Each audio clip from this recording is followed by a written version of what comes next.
Jesus sends his disciples out into the world with this promise from the Gospel of Matthew, the 10th chapter.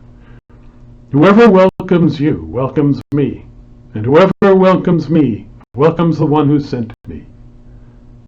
Welcome.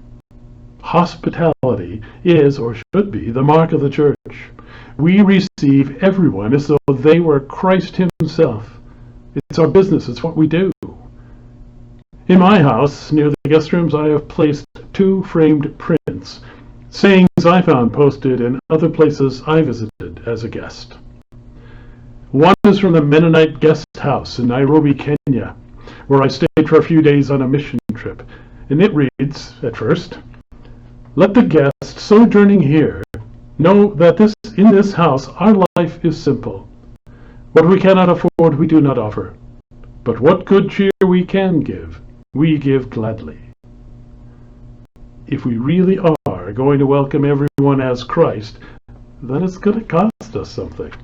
If you're going to care about the needs of others, it's going to take your focus off yourself. You'll very likely have less time and less resources and less comforts to spend on yourself. We make no strife for appearance sake, the saying says. In other words, we don't try to make ourselves look better than we really are.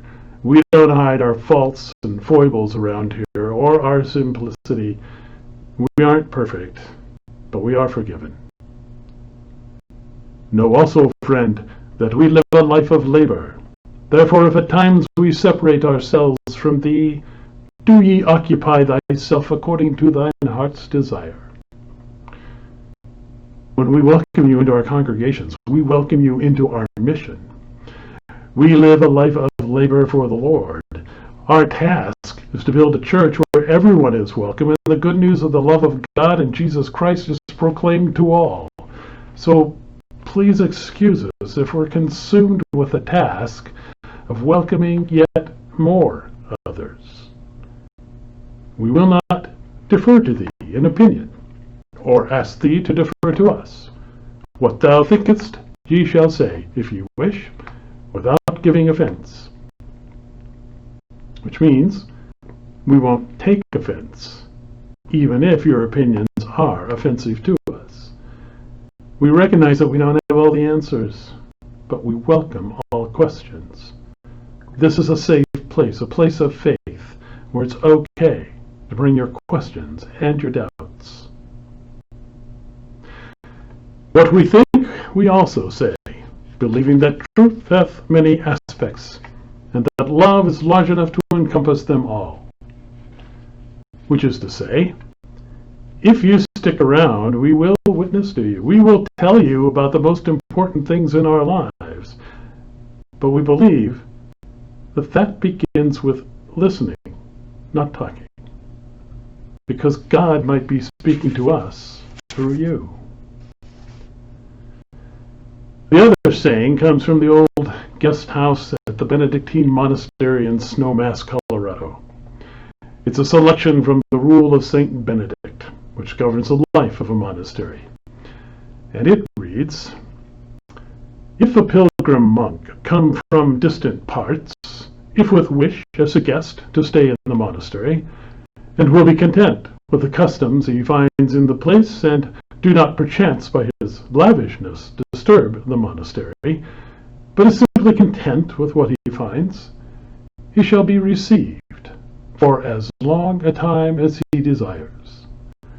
If indeed he find fault with anything, or express it reasonably, and with the humility of charity, the abbot shall discuss it prudently, lest perchance God sent him for this very purpose."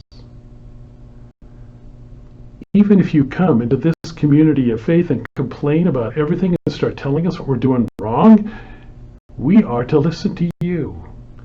The abbot in particular, the pastor in this case, is to listen to you as though it was Christ himself speaking to us. Paying attention to you keeps us from getting too comfortable and closing ourselves off from outside influence. It keeps us open-minded, not only to our guests, but to God. Probably the most well-known saying of Saint Benedict is his admonition to welcome everyone as Christ. Hospitality is what the church does. We welcome everyone as Christ. It's our business. But it won't do for us to sit back and just wait for guests to show up. When Jesus says, "Whoever welcomes you welcomes me, and whoever welcomes me welcomes the one who sent me," he's not suggesting we stay home and clean the house. He's sending us out. He's sending us out there to look for people who haven't heard the good news of the grace of God in Jesus Christ our Lord. So this is also our business as the people of God. We are to become as good guests in the world as we are hosts to the world. If we are to welcome everyone as Christ, then we are also to bear Christ's welcome with us everywhere we go. When we are a guest, or wherever we live among others, we are to be Christ to them. Welcome everyone as Christ, but don't just save it for church. Welcoming is an attitude. It's an openness to receive every child of God's love, an expectation that Christ is present with you, in you, going with you to everyone you meet, and waiting to meet you in every unexpected guest. The great invitation, the promise, the welcome that Christ gives you is to become that kind of person. The person you may not be by nature, but the person Christ calls you to be by the power of the Spirit. Welcome everyone in your life as Christ.